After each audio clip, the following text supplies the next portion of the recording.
Hello দর্শক বন্ধুরা, কেমন আছেন আপনারা সবাই? আশা করছি বেশ ভালো আছেন। প্রকাশ্যে এলো এবার শাকিব খানের তৃতীয় সন্তান। শাকিব খানের তৃতীয় বাচ্চার খোঁজ মিলেছে কিন্তু এবার বাংলাদেশেই। ঢালিউড সুপারস্টার শাকিব খান আবারও আলোচনার শীর্ষবিন্দুতে উঠে এসেছেন।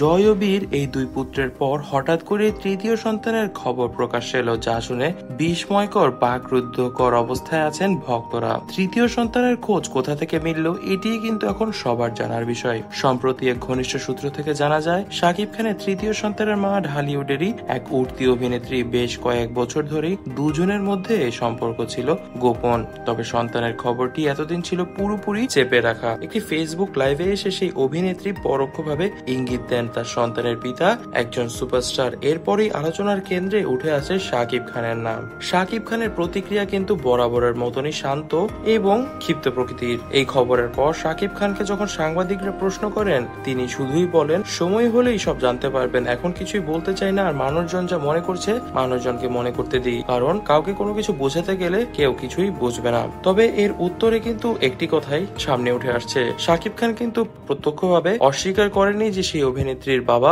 তিনি নন। তিনি কিন্তু একবারের জন্য বলেননি যে তিনি বাবা নন। তাহলে কি সত্যি সত্যি শাকিব খান ওই সন্তানের বাবা এবং তৃতীয়বারের মতন কি তিনি গোপন প্রেম করে সন্তান নিয়ে নিয়েছেন? এটি কিন্তু সবার মনের প্রশ্ন এখন। তবে দর্শক বন্ধুরা, শাকিব খানের আবারও যদি সন্তান বেরিয়ে আসে, তবে কিন্তু ভক্তরাও এবারে ক্ষিপ্ত হয়ে উঠবে, কারণ প্রত্যেকবারই গোপন ভাবে এভাবে সন্তান উঠে আসা কিন্তু ভালো কিছু নয়। আর এছাড়াও মানুষের মূল্যবোধ কিন্তু কমে যাবে শাকিব খানের প্রতি। দর্শক বন্ধুরা, আজ এই পর্যন্ত। ভিডিওটি ভালো লেগে থাকলে ভিডিওটিতে লাইক করে দিবেন, বেশি বেশি করে শেয়ার করে দিবেন এবং আমাদের চ্যানেলটিকে সাবস্ক্রাইব করতে ভুলবেন না। ধন্যবাদ।